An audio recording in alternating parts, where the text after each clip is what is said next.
Majesty Day, playing for glory, Arsenal way. Hello and welcome to the Arsenal Way. Back again with you guys for another episode of our Arsenal Agenda series, joining you every Monday to Friday at 10 a.m. UK time. I'm joined by Bailey. How you doing, mate? You good? You well? Yeah, I'm good, TC. How was your weekend? How are you? Hot, very, very hot. It's actually a joke. I was looking at the weather and apparently it might hit late 30s at the end of the week. So next week, in London, apparently it's going to be hitting 40s. So yeah, good luck with that, mate. Have fun. But it's gonna be a painful few. This is why I'm a winter person. I'm just not about the sunshine at all. Give me rain and cold all day, every day over this disgusting heat. But good morning, everybody joining us in the chat box. Hope you're doing good.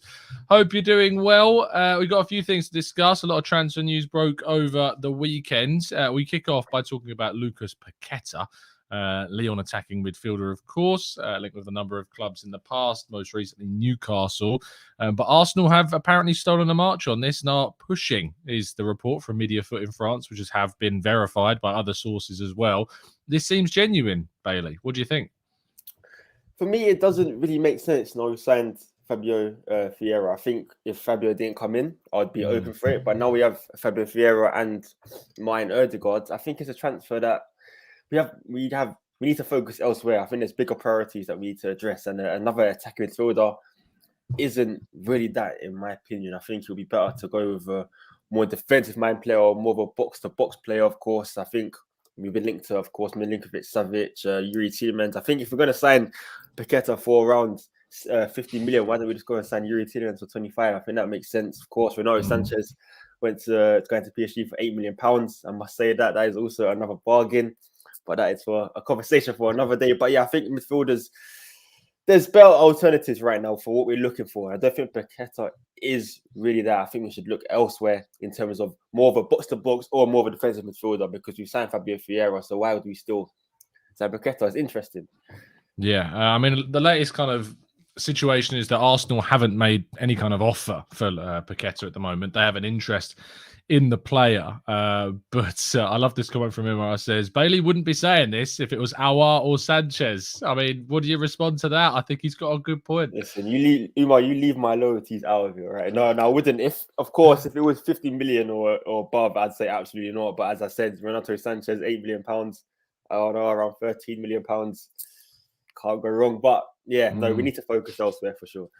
Yeah, absolutely. I think that, we know that defensive midfield, central midfield, like the number 8 role, with also kind of some responsibilities on the defensive side of things is going to be really key during this summer window. And if Arsenal don't manage to get those deals done, there is going to be quite rightly criticism because of that. The Martinez situation over the weekend, I think, has got to the point where Arsenal are certainly looking elsewhere. 60 million euros, Bailey, is what they want now. It's quite a startling figure. Yeah, that's ridiculous. I don't know what he has for him to cost around 60 million being from the Eredivisie. I can't remember a player who'd cost that much coming from the Eredivisie. Maybe Frank de Jong, but they've proved on the Champions League level at semi-finals, being youngsters, they had the potential, of course. So 60 million for a player who's... You laughing at that Love Island comment? Is that what you're laughing at? But yeah, 60 million for a player who you could consider as unproven is absolutely ridiculous. And Ajax know Man United and Arsenal in the bidding one. I think they were loving this. They were licking their lips as soon as they found out Manchester United were also coming in, because they know they're going to absolutely squeeze money out of the rich Premier League clubs to make sure they can get every single penny available. Yeah, if Man United ended up paying 60 million euros for Lisandro Martinez, that would be quite the overpayment. I saw a funny tweet over the weekend. I think it was I can't credit the person, unfortunately, but it was like if Erik ten Hag wanted to work with so many Ajax players, maybe he should have stayed with Ajax instead of moving to Man United, because it just seems like all he's trying to do is sign Eredivisie players at the moment. But I kind of get where they're coming from. You want to build that familiarity. You look at Arteta bringing in Jesus, who he's obviously worked with in the past as well, and we've been linked with Zinchenko now as well. But at left back, it seems that Arsenal's attentions have turned to Grimaldo at Benfica. Reports in Portugal claiming that Arsenal are launching a €7 million bid. Quite the step down in price. How much of a step down in quality do you think this is to someone like him? My issue is not the step down in quality. My issue is that it's a complete different profile. to the left back we're trying to sign. Because Martinez, of course, can play centre back. He's not the free-flowing left back like Grimaldo is. Grimaldo is all attack. He likes to overlap, plays on the wing sometimes as well. Whereas Martinez will be more reserved as he, of course, plays as a centre back. So that is my only concern. I think the drop-off is unfair to say because Grimaldo has played left back his whole career. He's played for Benfica, come through the, of course, the La Masia Academy. He's also solid, but you can't really compare Martinez, who's not a natural at left back. He hasn't really played left back too much. That's where we wanted him to play, though, apparently. Yeah, and it's interesting because he hasn't played there a lot. So comparing him to Grimaldo would be unfair with Grimaldo because that is his natural position. And I think I'd trust a more natural left back rather than the player who has played his trade at left back a few times. So.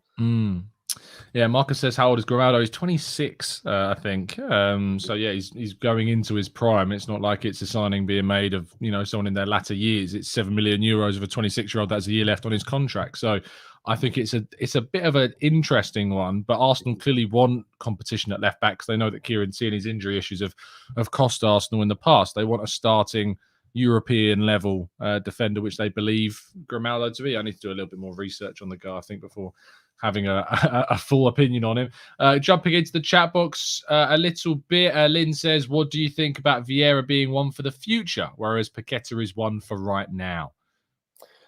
I disagree because Ødegaard is one for right now and Vieira is one for the future. I think having three... Look, Paquetá is an excellent player, don't get me wrong, but just having those three when we have there's clearly other priorities that we need to address. Maybe if we use Paquetá as a winger, he doesn't really play there, but if we do use him as the Rafinha alternative, then maybe there's an argument for that. But I don't think he's the right type of profile for that type of position. Also, of course, we need to target the fullback areas with the left back situation needing to be addressed and centre midfield again with a more defensive midfielder. So, no, Paquetá at the moment, not really. Yeah, I think that Vieira and Ødegaard are 1 year apart-ish, 1 or 2 years. It's not that much of a difference between those two. Paquetá is a player that obviously would come in right now. I think that Arteta just wants a lot of options, to be honest. I think he wants to be able to rotate. I think he wants to be able to use the 5 substitutions. He's brought that up before. So I think that's probably one of the biggest reasons as well, why he wants kind of these players that can rotate. You're not dropping the quality, you're keeping fitness high, and you're bringing plenty of quality into the club. Moving on to our next topic and kind of final topic before we tackle more questions from the chat box. The players returning today from international duty and extended holiday. We've got William Saliba, the big one, of course. We've got Aaron Ramsdale, Bukayo Saka, Granit Xhaka, Martin Ødegaard.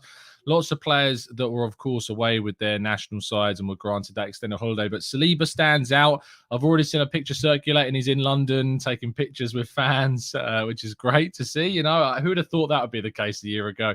Are you excited to see Saliba back and, of course, going on the US tour?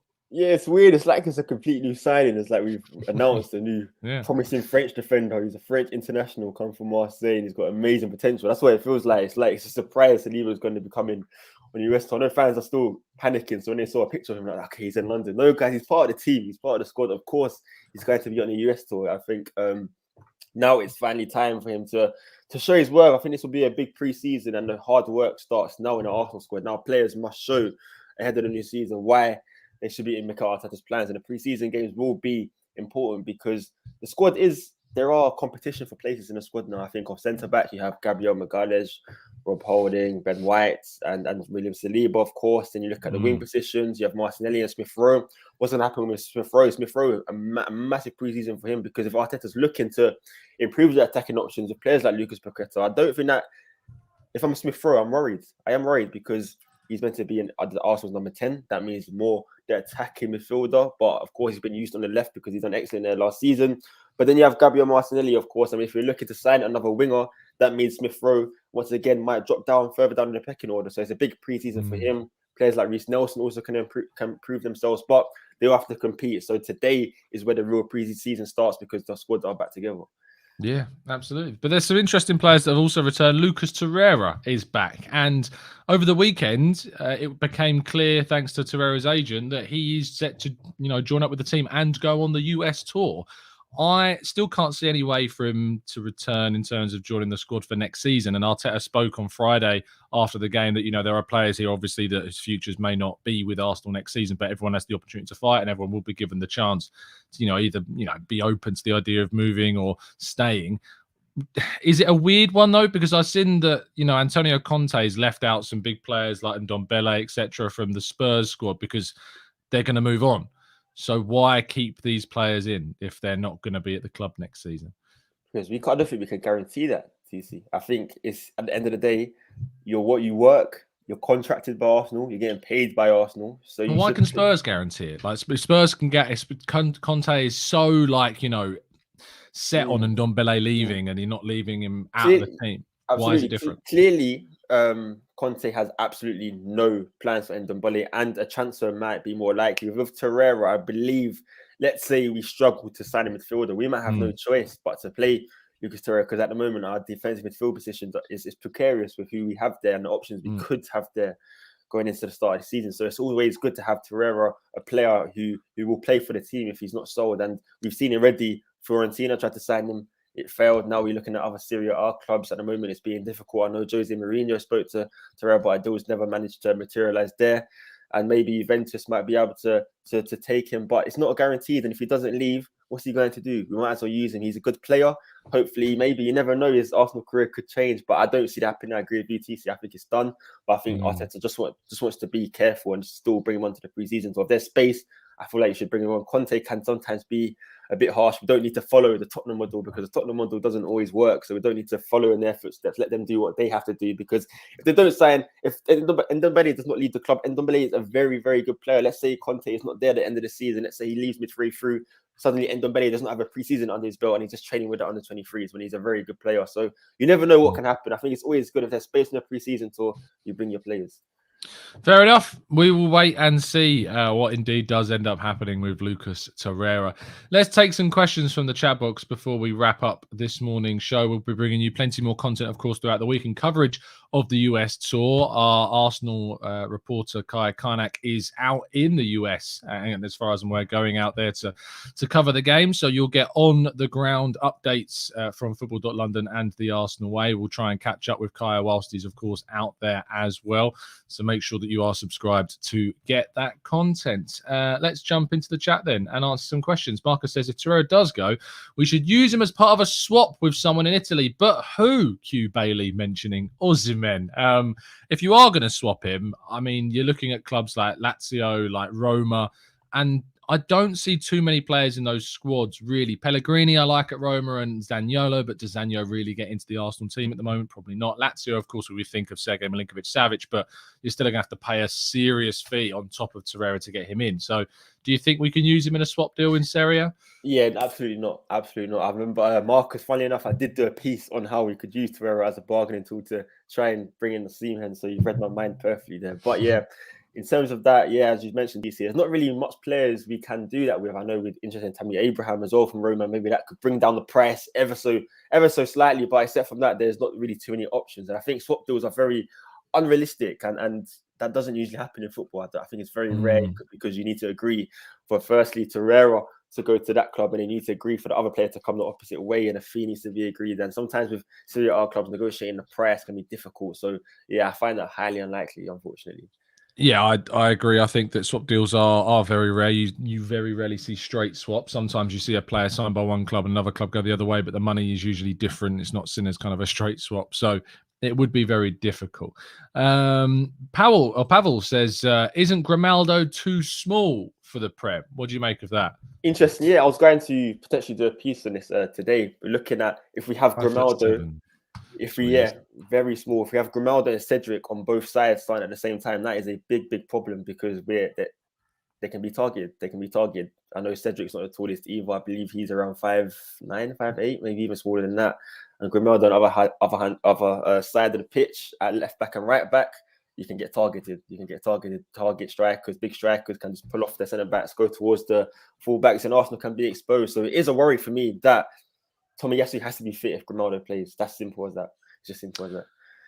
Weedy Marley says, whatever happened to Sander Berg, the links, he may not be a quality player in the centre of midfield. I mean, they disappeared pretty quick. We were linked to him last summer and in January, but nothing happened.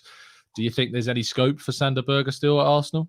No, I think that ship sailed. I think we're looking at other targets now. Of course, if we were to sign Sander Berg, then we would sign Yuri Tielemans ASAP, I think. So, yeah, I don't think so. And sweet baby Jesus says, Tom, if we were to sign Paquetá, do you think we would switch to a 4-2-3-1 to accommodate him in the 10 or stick with the 4-3-3 and play with 2 attacking-minded 8s? I think that the latter is probably more likely. Paquetá and Ødegaard playing together, Gabriel Jesus, Saka, Martinelli. I mean, that just sounds so exciting if that was to be kind of a front 5 as a possible. And then you've got, either Partey, Xhaka or Lokonga or someone that can play 6 unless we sign someone. Maybe even Lucas Torreira, who knows? We'll see, end up in that position. We are going to wrap things up there. Thank you so much, guys, for tuning in. There will be more content throughout the week and also today. Unless I'm throwing Umar under the bus, I think the interview of Gallas should be out this afternoon. A very interesting debate with the former Arsenal, Chelsea and Spurs defender. It was a very interesting conversation. I implore you to check it out when it does indeed come out. So thank you for tuning in. Bailey, thank you so much, mate, as always. Thank you, TC, as always, and everyone in the comment section as well. Indeed, you'll be able to check out all of our written content throughout the day and week on football.london and continued coverage of Arsenal's pre-season as the guys step onto the plane this week to travel to the US to face Everton, Orlando City and Chelsea. Drop a like before you leave. It really does help us out and the channel. And a massive thank you for helping us reach 20,000 subscribers. We will see you again very, very soon. And as always, keep following us down the Arsenal way. 49, undefeated, playing for the Arsenal way.